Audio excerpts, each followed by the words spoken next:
Hi friends, welcome to rishis Telugu stories. ఎవరైనా మన ఛానల్ని సబ్స్క్రైబ్ చేసుకునే వాళ్ళు ఉంటే ప్లీజ్ సబ్స్క్రైబ్ చేసుకోండి ఫ్రెండ్స్. ఇక స్టోరీలోకి వెళ్ళిపోదాం. ఓ మై గాడ్, ఈరోజు నేను నిద్రపోయినట్టే అంది అప్పటికే సూర్యని కొట్టి కొట్టి అలసిపోయిన సిరి.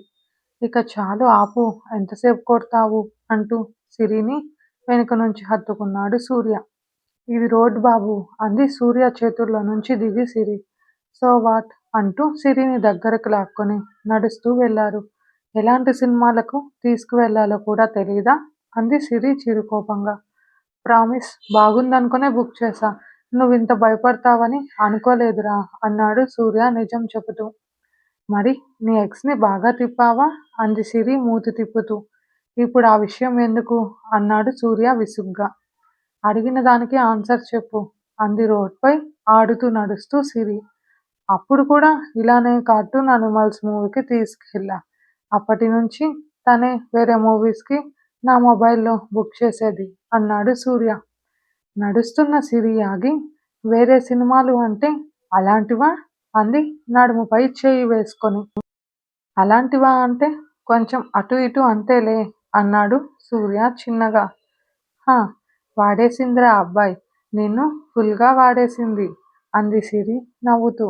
అది నా పాస్ట్ సిరి, ప్రెజెంట్ ఫ్యూచర్ నువ్వే అంటూ సిరిని తన పైకి లాక్కొని, మన స్పేస్లో ఇంకెప్పుడు ఇలాంటి మాటలు తీయకు అని. ఏంటి రా అంటున్నావు, దెబ్బలు కావాలా అని చిన్నగా అడుగుతూ సిరి చెవిపై ముద్దు పెట్టాడు సూర్య. వెంటనే సూర్యని వెనకకు తోసి, ఇవి మాత్రం బాగా తెలుసు నీకు అని, ఆకలిగా ఉంది అంది పొట్టపై చేయి వేసుకొని సిరి. ఇద్దరు బయట డిన్నర్ చేసి ఫ్లాట్కి వెళ్ళారు. మీకు తెలుగు సినిమాలు తెలుసా అంది టీవీ పెడుతూ సిరి. ఈ అర్ధరాత్రి అవసరమా అన్నాడు సూర్య. ముందు చెప్పు అంటూ తెలుగు సాంగ్స్ పెట్టింది సిరి. తెలీదు, నాకు గుర్తుండే మూవీ ఎప్పుడో ఓల్డ్ది, చిన్నప్పుడు చూసా, లవకుశ అన్నాడు సూర్య. అందుకే మొద్దులా ఉన్నావు అని గొనుక్కొని సాంగ్స్ పెట్టి డాన్స్ వేస్తూ నువ్వు వేయి అంది సిరి. నో, నాకు రాదు అంటున్న సూర్యని లాగి ఇలా వేయి అని చెప్పిస్తూ. ఇలా అయితే కష్టం అంది సిరి డల్గా సూర్యని చూసి. వెంటనే సిరి చేయి పట్టి తన వైపు లాక్కుని నడుము చుట్టూ ఒక చేతిని వేసి ఇంకో చేత్తో సిరి హ్యాండ్ హోల్డ్ చేసి, కపుల్ డాన్స్ వచ్చు అంటూ 2-3 స్టెప్స్ వేసి సిరిని రౌండ్గా తిప్పి వదిలాడు సూర్య. పోనీలే, ఇది వచ్చుగా, ఏదో ఒకటి చాలు అంటూ సోఫాలో వాలిపోయింది సిరి. ఇక చాలు, ఇప్పటికే లేట్ అయ్యింది అంటూ సోఫాలో వాలిన సిరిని భుజంపై వేసుకొని రూమ్కి తీసుకెళ్లాడు సూర్య. థ్యాంక్ యూ అంటూ సూర్య జుట్టు చెరిపి సూర్య బెడ్పై వదలడంతో అలాగే ముడుచుకొని పనుకుంది సిరి. సిరికి బ్లాంకెట్ కప్పి నైట్ డ్రెస్ మార్చుకొని సిరిని చూస్తూ నిద్రలోకి జారుకున్నాడు సూర్య. ఏ సిరి, లేవవే, టైం అవుతోంది అన్నాడు అరగంటగా సిరిని లేపుతూ సూర్య. 5 మినిట్స్ అంటూ అటు తిరిగిన సిరిని చూసి బలవంతంగా పైకి లేపి కూర్చోపెట్టాడు. సూర్య, ఈరోజు చాలా నిద్ర వస్తోంది అంటూ భుజంపై వాలిన సిరి చేతిలో కాఫీ పెట్టి, తాగి ఫ్రెష్ అవ్వు, మరో 10 నిమిషాలలో లాగిన్ అవ్వాలి అంటూ వెళ్ళాడు సూర్య. ఏంటో ఈ వర్క్ అస్సలు చేయాలని లేదు అనుకొని నా ల్యాపీలో లాగిన్ అవ్వు అని అరిచి మరో అరగంట తర్వాత ఫ్రెష్ అయ్యి తన బద్ధకం వదిలి బయటకు వచ్చింది సిరి. అప్పటికే ఇద్దరు సిస్టమ్స్ ఆన్ చేసి లాగిన్ చేసిన సూర్యని చూసి స్మైల్ ఇచ్చి ఇద్దరికి ప్లేట్లో బ్రేక్ఫాస్ట్ పెట్టుకొని సూర్యకి ప్లేట్ అందించి తన వర్క్ చూస్తూ, నిన్న నాన్న వాళ్ళతో మాట్లాడనే లేదు అంటూ కాల్ చేసింది సిరి. ఏం చేస్తున్నారు నాన్న అంటూ వీడియో కాల్లో తింటూ మాట్లాడుతున్న సిరిని చూసి, టీవీ చూస్తున్న బంగారం, ఎలా ఉంది హెల్త్ అంటూ ప్రేమగా అడిగాడు రాజేంద్ర. సూపర్ నాన్న, అంజు డార్లింగ్ ఏం చేస్తోంది అంది హుషారుగా సిరి. తనలో ఆ హుషారు లేదని ఎంతలా బాధపడ్డారో కొన్ని రోజులు రాజేంద్ర, అంజలి. అంజలి కళ్ళల్లో నీళ్లు తుడుచుకొని, రాక్షసువే నువ్వు, ఇప్పుడు రావచ్చు కదా అంది అంజలి. ప్రాజెక్ట్ అయిపోతే వచ్చేస్తా అమ్మా, ఇంకెంత, 1 ఇయరే కదా అంది సిరి. ఏమోరా, ఫస్ట్ టైం నీ బర్త్డేకి మేమెవరం లేము అంది అంజలి బాధగా మాట్లాడుతూ.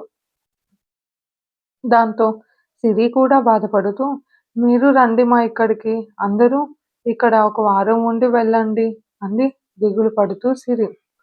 ఇప్పుడు అందరూ రావడం కుదరదు కదరా, నెక్స్ట్ ఇయర్కి నువ్వెలాగో వచ్చేస్తావు కదా, అప్పుడు అందరం సెలబ్రేట్ చేసుకుందాం అని రాజేంద్ర సిరికి చెప్పడంతో, నాన్న మరి నాకేం గిఫ్ట్ కొనలేదా అంది సిరి ఎగ్జైట్ అవుతూ.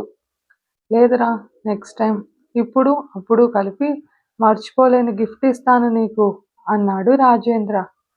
ఆ మాట చెబుతున్నప్పుడు నిజంగానే రాజేంద్రకి తెలియదు నిజంగానే జీవితంలో మర్చిపోలేని గిఫ్ట్ సిరికి ఇస్తాడని.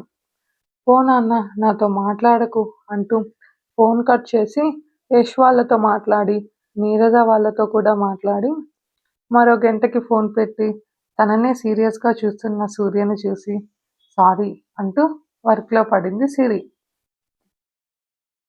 సూర్య లంచ్ తింటూ, సిరి నీ బర్త్డేనా, ఎప్పుడు నాకు చెప్పను కూడా లేదు అన్నాడు సూర్య. సిరి నవ్వుతూ, నా బర్త్డే ఫస్ట్ విష్ ఎప్పుడు యష్నే చెప్పేవాడు సూర్య. మను కూడా. ఇంట్లో అందరూ మిడ్ నైట్ సెలబ్రేట్ చేసేవాళ్ళు.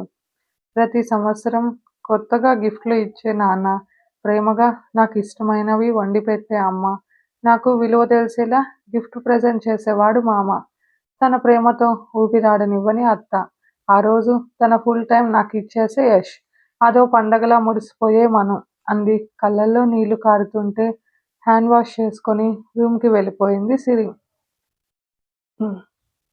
ఎంత వద్దనుకున్నా ఊహ తెలిసినప్పటి నుంచి ఈ 6 మంది తనని పిచ్చిగా ప్రేమించే వాళ్ళే తన ప్రపంచం.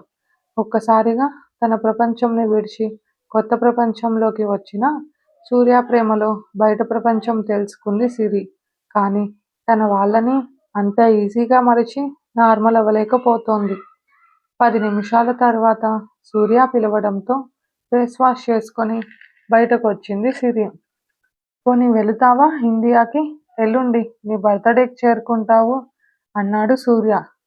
వెళితే వాళ్ళని వదిలి రాలేను అంది సూర్యని చూస్తూ సిరి. సిరిని గట్టిగా హత్తుకొని, నీ ఇష్టం, నువ్విలా బాధపడుతూ నా ముందు ఉంటే నేను నార్మల్గా ఉండలేను అంటూ సిరిని వదిలి తన ల్యాప్టాప్ అందుకున్నాడు సూర్య. వర్క్ ఉండడంతో సిరి కూడా సైలెంట్ అయ్యింది. నైట్కి టికెట్ బుక్ చేశా, నీ మెయిల్ చెక్ చేసుకో అన్నాడు సూర్య. నేను అడిగానా ఇప్పుడు అంది సిరి కోపంగా చూస్తూ. సమాధానం చెప్పలేదు సూర్య. మౌనంగా తన రూమ్కి వెళ్ళిపోయాడు. ఇద్దరు ఈవినింగ్ వరకు అలానే మౌనంగా ఉండిపోయారు. ఈవినింగ్ కాఫీ పెడుతున్న సూర్యని చూసి, వెళ్ళి నేను తిరిగి రాకపోతే అంది సిరి. నా రాతే ఇంతే అనుకుంటా సిరి అన్నాడు సూర్య నవ్వుతూ. ఆ నవ్వులో బాధ మాత్రమే కనిపిస్తుంటే, నువ్వు కాదురా, నిన్ను వద్దనుకున్న వాళ్ళు అన్లక్కీ అంటూ సూర్యని హగ్ చేసుకొని, నేను వెళ్ళను అంది సిరి ఏడుస్తూ. 2 రోజులు వెళ్ళు సిరి, అత్త మామ అమ్మా నాన్న యష్ మను అందరినీ మిస్ అవుతున్నావు కదా అన్నాడు సూర్య సిరి తల నిమురుతూ. ఇప్పుడు సూర్యని కూడా మిస్ అవుతా అంది సూర్య కాలర్ చేతుల్లో బంధిస్తూ సిరి. నిజమా అంటూ సిరి మెడపై చేయి వేశాడు సూర్య. హా అంటూ సూర్యని చూడలేక తల దించుకున్న సిరి మొహాన్ని పైకెత్తి ఆమె పెదవులు అందుకున్నాడు సూర్య. కాలర్పై ఉన్న ఆమె చేతులు అతని మెడ చుట్టూ చేరితే, మెడపై ఉన్న అతని చేయి సిరి నడుముపైకి చేరి గట్టిగా హత్తుకున్నాడు. కొన్ని నిమిషాల తర్వాత ఊపిరాడక వీపుపై కొడుతున్న సిరిని వదిలి నవ్వుతున్న సూర్యని కోపంగా చూసి, ఊపిరాడలేదు అంటూ భుజంపై వాలిపోయింది సిరి. నాకు సెలబ్రేషన్స్ అంతా నచ్చవు సిరి అన్నాడు సూర్య. అలవాటు చేసుకుంటాలే అంటున్న సిరి నుదుటిన ముద్దు పెట్టి కాఫీ కలుపుతూ విష్ణుకి కాల్ చేశాడు సూర్య. బయటికి వెళ్దాంరా, రెడీ అవ్వు అంటూ కాల్ కట్ చేసిన సూర్యని చూసి, ఎక్కడికి అంది సిరి. చిన్న వర్క్ ఉంది, అది కంప్లీట్ చేసుకొని వస్తాను సిరి, షాపింగ్కి రేపు వెళ్దాం అన్నాడు సూర్య. హా అని అంతకు మించి అడగలేక, అడిగినా అవసరం లేకపోతే సూర్య చెప్పడు కాబట్టి సైలెంట్ అయిపోయింది సిరి. మరుసటి రోజు సిరిని షాపింగ్‌కి తీసుకెళ్ళాడు సూర్య. "నీకు శారీస్ కట్టుకోవడం వచ్చా?" అన్నాడు సూర్య సిరిని చూసి. "హా" అంటూ "అయినా వైట్ ఫ్రాక్ ఎందుకు?" అంది. "బాగుంది కదా, ట్రై చెయ్యి" అంటూ సిరి వేసుకొనొచ్చాక బాగుందని చెప్పి శారీతో పాటు రెడీమేడ్ బ్లౌజ్ సెట్ చేసి వాటికి మ్యాచింగ్ జ్యువెలరీ అన్నీ తీసుకొని ఈవినింగ్ ఇంటికి చేరారు సూర్య, సిరి. డిన్నర్ చేశాక నైట్ నిద్రలోకి జారుకున్నారు. ఉదయం సిరిని నిద్రలేపి విష్ చేసి "త్వరగా రెడీ అవ్వు" అంటూ తొందర చేశాడు సూర్య సిరిని.